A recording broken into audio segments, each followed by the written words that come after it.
Calon Bupati Sidoarjo, Haji Kulem Junaidi atau yang akrab disapa Cak Kulem, berjanji siapkan anggaran untuk RT dan RW jika dia terpilih menjadi Bupati Sidoarjo, dan ini adalah salah satu program dari Bangun Desa Noto Kuto.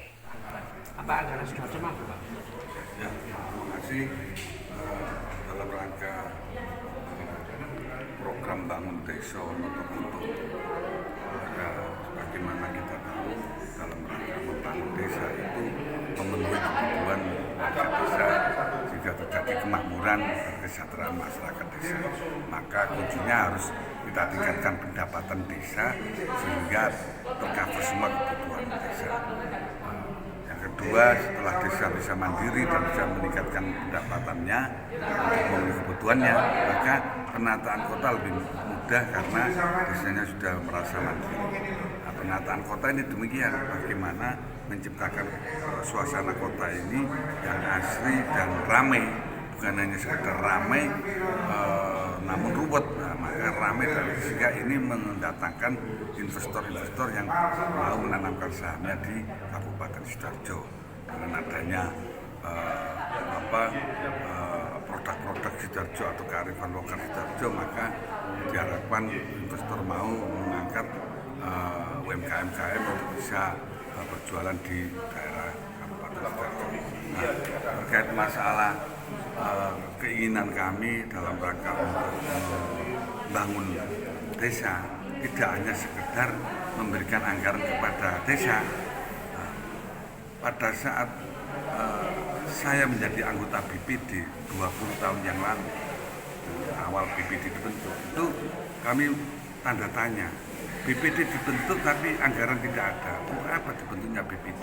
Saat itu begitu saya menjabat DPRD periode awal, saya sudah menyampaikan ke mana-mana di media maupun pada saat hearing-hearing dengan dinas bahwa saatnya desa mendapatkan anggaran. Saat itu kayaknya hal mustahil desa mendapatkan anggaran karena kantolan hukumnya ternyata secara hukum sudah sah mendapatkan ADD, anggaran dana desa. Bahkan di 5 tahun terakhir ini sudah ada tambahan, yaitu bantuan keuangan desa.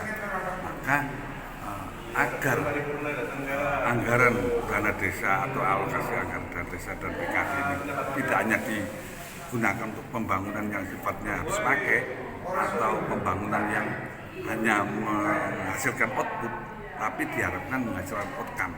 Jadi outputnya ada, outcome-nya ada. Bentuk fisiknya pembangunan ada, tapi multi efek dari pembangunan untuk perekonomian ini ada. Maka diharapkan skala prioritas pembangunan ini untuk meningkatkan ekonomi kesejahteraan daripada desa. Di samping itu, wacana saya memberikan anggaran untuk RT RW ini kalau sekarang seakan-akan itu hal mustahil. Sama pada saat 20 tahun yang lalu desa layaknya mendapatkan anggaran kayaknya mustahil, tapi nyatanya bisa dilaksanakan. Begitu juga RT RW ini, dari mana anggaran? Selama daerah mampu memberikan anggaran tersebut, saya rasa tidak salah. Kontrol lainnya bisa buatkan sebagaimana pada saat desa menerima anggaran. Kenapa saya katakan demikian? Sidoarjo saat ini atau kabupaten saat ini mendapat limpahan prosentase pembayaran pajak kendaraan bermotor yang dulu hanya mendapatkan 30%, sekarang sudah meningkat menjadi 60%. Justru provinsi persentasenya lebih sedikit daripada undang-undang yang lalu. Dengan adanya undang-undang tahun 22 nomor 1, sekarang sudah berubah, yang mendapatkan berkah lebih banyak yaitu kabupaten. Kalau saya hitung secara gerambiangan, insya Allah karena berlakunya tahun 2025, maka target pendapatan asli daerah di kabupaten kurang lebih ada pelimpahan berkah Undang-Undang 1 nomor 22 ini 500 miliar.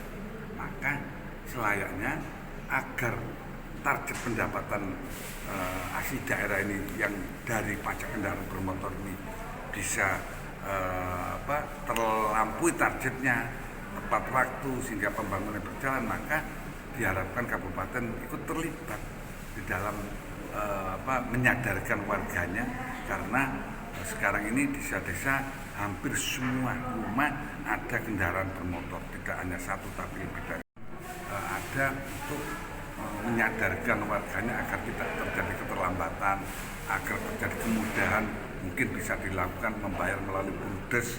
Maka dari peran RT RW di samping menyadarkan warganya juga menerima melalui BUMDes pembayaran, maka selayaknya RT RW juga mendapatkan anggaran karena ada harga keringatnya yang diharapkan untuk bisa memenuhi target pendapatan hasil daerah melalui pajak kendaraan bermotor.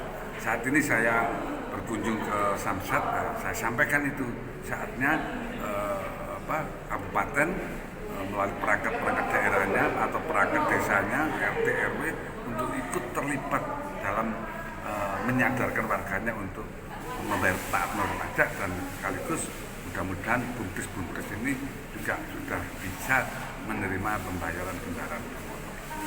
Pak, itu anggaran RT RW tidak mengganggu bukan dari dana desa, Pak ya? Tidak ya? Tidak dari dana desa. Dana desa yang justru kami berharap dana desa ini digunakan untuk pembangunan yang sifatnya jangka panjang, yang pertama, yang kedua juga belanja modal yang bisa dinikmati, dan target dari pembangunannya juga bukan hanya sekedar menghasilkan output, tapi outcome, artinya outputnya ada sehingga menghasilkan multi efek kesejahteraan di masyarakat. Tidak hanya membangun monumen saja atau tapal batas atau pagar-pagar, tapi ada pembangunan sentral ekonomi yang bekerja sama dengan BUMDes, maka di situ akhirnya akan menimbulkan pendapatan asli desa dari ADD dan BKD tersebut. Maka kalau sudah daerah atau desa itu bisa menghasilkan PADes, maka sudah layaknya desa itu disebut miniatur daripada kabupaten.